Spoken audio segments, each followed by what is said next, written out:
Will you tell the little bit of story when I think I remember this correctly about you asking your mum? I think you had to ask your mum to help you set something up, and I remember that conversation. I was like, will you tell that bit of the story? Look at your face. Yeah, of course. So like to get all the money I was going into to the say, what happened with the money studio. conversation? I want to know that. So it was like it was a really scary moment, but I'd had lots and lots of different conversations. So the way that I actually then went about it was like, okay, so actually getting in a lump sum in a syndicate is actually just not going to work for me. So what's going to work? It's a harder direction to go, but it's getting lots of people to believe in you. Okay. And then I went around the avenue of going to get like 10K here, 20K here.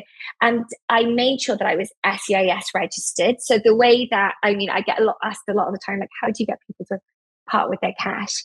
And if you think of it as, so SEIS is tax deductible when you're registered. So they'll get immediately 50% off their investment back off their tax bill. Oh, interesting. So it just meant that for them then, I'm saying like, would you put in £10,000?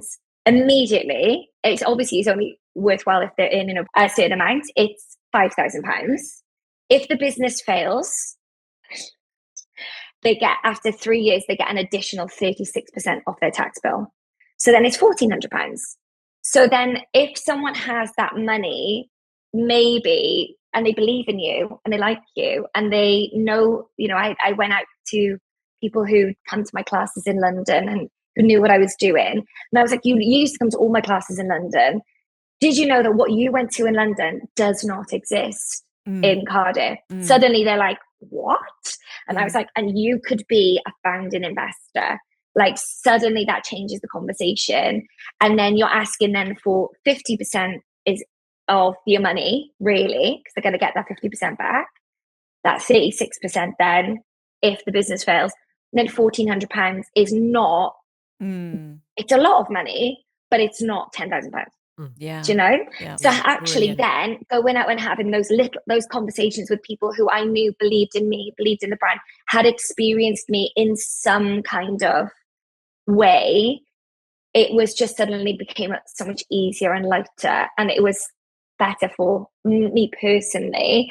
And it also meant that, like Kelly, you touched on, you had an investor who was quite hard on you and asked for reviews and asked for pay, like all those sort of things. These aren't those kind of people. They are the people who just genuinely want you to do well and genuinely believe in you, and like that when you are making decisions, they trust that you know what you're doing. And like, actually, I was like, again, you have to remember that I was postpartum. I was like, I just need you to know that I know what I'm doing. And let's just go for it. And people who they find it really exciting what you're doing, but probably would never do it themselves. Like starting a business, launching it, like for them, no. But for you to do it, and I can help you, yes.